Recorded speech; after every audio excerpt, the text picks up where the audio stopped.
Então, nós temos as famílias que tomam decisões de consumo, elas exercem demanda, ok? Elas querem comprar as coisas, que isso está na setinha aqui, ó. Ela demanda no mercado de bens e serviços. Ela quer, nesse mercado real de produção de bens e serviços, ela quer comprar chá, ela quer comprar casa, enfim, serviço de dentista, serviço médico, há uma demanda. E quem exerce essa oferta no mercado de bens e serviços são as empresas, tá? Então, nós estamos falando das famílias enquanto agente econômico, nós estamos falando das empresas como agente econômico. Do meu lado direito, nós temos as empresas que ofertam, né, nesse lado superior aí, oferta bens e serviços dentro desse mercado de bens e serviços. E quem realiza essa demanda são as famílias. A microeconomia fica aí, nesse entendimento de demanda e oferta, ok? As famílias gastam, elas consomem, porque todo mundo, dentro do contexto dessa organização capitalista, nós trabalhamos a partir de um salário que a gente recebe, seja por hora, seja por semana, seja por mês, né? Mas a forma de trabalho dentro do contexto capitalista é dentro desse sistema de assalariamento que a gente chama. Diferente do período feudal, por exemplo, na Idade Média, na qual os trabalhadores, os servos ali, deixa eu mudar aqui, ó, os servos, funcionar a transmissão, ok, exerciam um trabalho e recebiam uma parte da renda, ou no trabalho escravocrata, no qual não tinha renda. No contexto capitalista, nós recebemos salários, né? Então, é através desse salário, dessa renda, que nós realizamos os nossos gastos, ok? Exerço gasto no mercado de bens e serviços, e aí isso tem alguns parâmetros teóricos para a economia. Então, vamos lá. Cada um de nós recebe uma renda, ok? Tem um tanto por mês que entra enquanto receita para o trabalhador aí.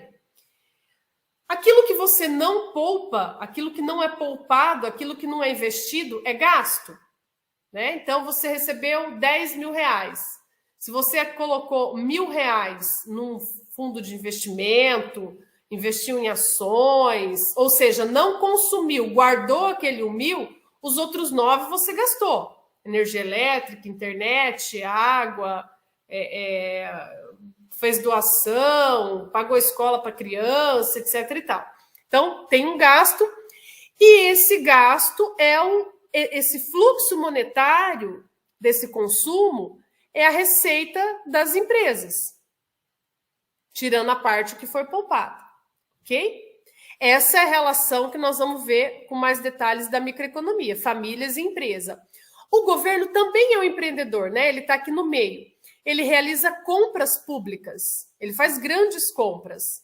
Ele oferta serviços públicos para as famílias, ele oferta serviços públicos para as empresas.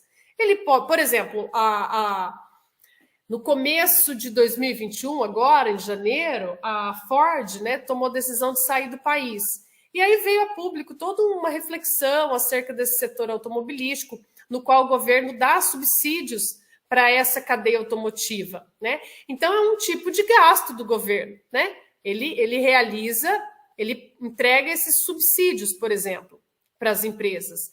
Mas os serviços públicos vão muito além disso, né? Aqui eu estou falando de subsídio, mas nós temos iluminação, estradas, uma série de coisas que eletricidade, de modo geral, em termos de governo estadual, mas que é ofertado também para as empresas.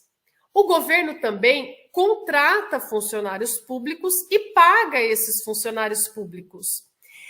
Quando a gente fala desses pagamentos, né, seja o salário do funcionalismo público, seja o pagamento do trabalho que os indivíduos realizam para as empresas, né? A força de trabalho que é vendida e recebe esse salário e o pagamento que as empresas realizam em termos de aluguel, juros de capital, se dá dentro do mercado de fatores produtivos, né? Então, essas linhas pontilhadas são os fluxos financeiros, e aí vocês vão ver melhor no slide direto, acho que vai ficar mais amplo aí para vocês visualizarem.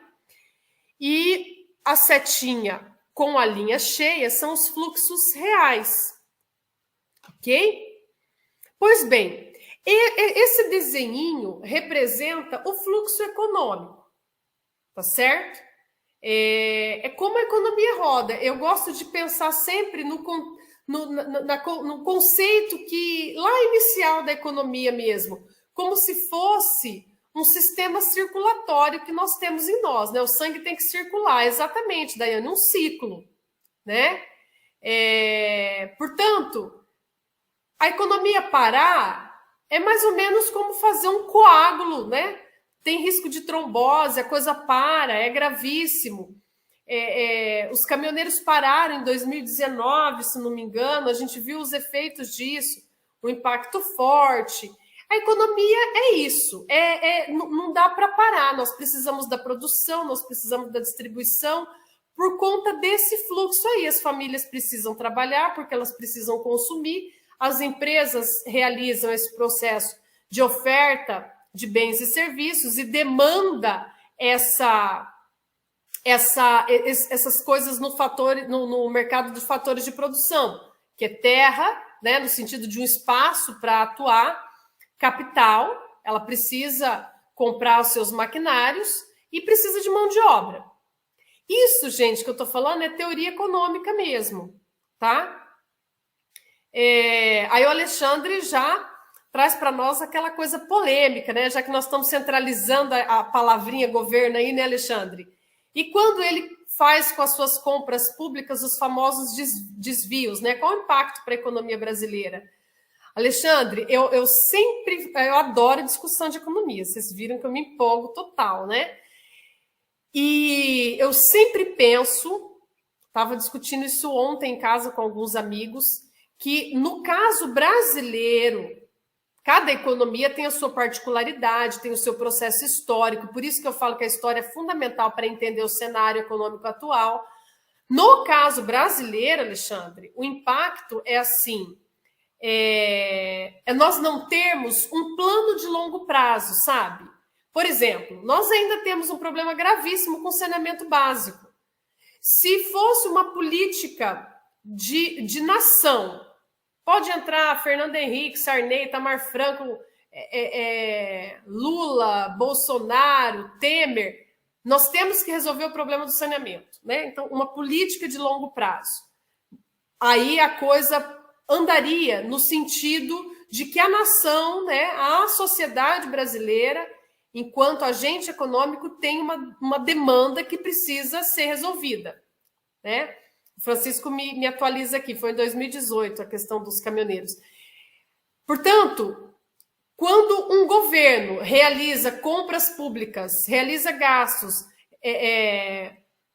corrobora esse histórico de ineficiência da aplicação do dinheiro público, a população que movimenta, que trabalha, que faz acontecer, nós que levantamos cedo, trabalhamos, produzimos, contratamos pessoas, entregamos, faça um bombom para vender, estudo, você compra esse estudo para você tomar decisões melhores no seu trabalho. Toda essa produtividade é a partir dessas famílias, né, da força de trabalho que é vendida, né? Eu vendo a minha força de trabalho aqui, você exerce o seu trabalho, né, no seu dia a dia, enfim, cada um com o seu cotidiano, e nós movimentamos esse ciclo, né? Então é o caminhoneiro, é o agricultor, é o dentista, o médico, o professor, o pedreiro, todos nós estamos movimentando essa economia. Quando nós não recebemos, por exemplo, uma questão tributária absurda, como que nós perpassamos por anos, né? Anos. Como nós vivenciamos isso, essa disparidade de onde é aplicado, de como é aplicado esses tributos, enfim, vocês vão saber muito mais disso do que eu, né? Contador entende muito mais dessa questão de impostos. É onde a gente sofre, né? Onde dá desigualdade de renda, desigualdade significativa, né? A gente vai entender que tem indicadores para isso. Uma desigualdade representativa gera problema de segurança, gera uma série de questões, né? Não melhora a educação, não melhora a saúde e toda essa cadeia vai se retroalimentando.